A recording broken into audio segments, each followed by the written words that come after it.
કેશોદ તાલુકાના સ્વતંત્ર પર્વની ઉજવણી બળોદર ખાતે કરવામાં આવી। કેમેરામેન રાવલિયા મધુ સાથે રિપોર્ટર જગદીશ યાદવ, જૂનાગઢ। આજરોજ કેશોદ તાલુકાના બળોદર ગામમાં આપણા 69મા સ્વતંત્રતા દિવસની ઉજવણી કરવામાં આવી। આ ઉજવણીમાં આપણે બધા પદાધિકારીશ્રીઓ, એનડીઆરએફના જવાનો, પોલીસના જવાનો, ફોરેસ્ટ સ્ટાફના કર્મચારી, અન્ય વિભાગોના કર્મચારી, શિક્ષકો, બાળકો અને બધા ગામવાળા હાજર હતા। આ કાર્યક્રમમાં પહેલા આપણે ધ્વજવંદન કરીને એને પાછળ બાળકો દ્વારા बहुत ही सरस सांस्कृतिक कार्यक्रमની પ્રસ્તુતિ કરવામાં આવી। આ કાર્યક્રમને પછી આપણા જે શ્રેષ્ઠ કર્મયોગી છે એમને સર્ટિફિકેટ આપીને એમનો સન્માન કરવામાં આવ્યું।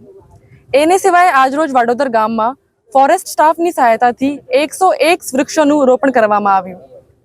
અહીંયા 101 વૃક્ષોમાં 26 જાતના પૌધા હોય છે અને આપણે આ વૃક્ષારોપણ એમ કરીએ છીએ કેમ કે આ જે વૃક્ષો છે આપણી ઉનાળામાં કડકડતી ગરમીમાં આપણે છાયા આપીએ છીએ અને આપણા જે જીવજંતુ હોય છે એને પણ આશ્રય આપીએ છીએ।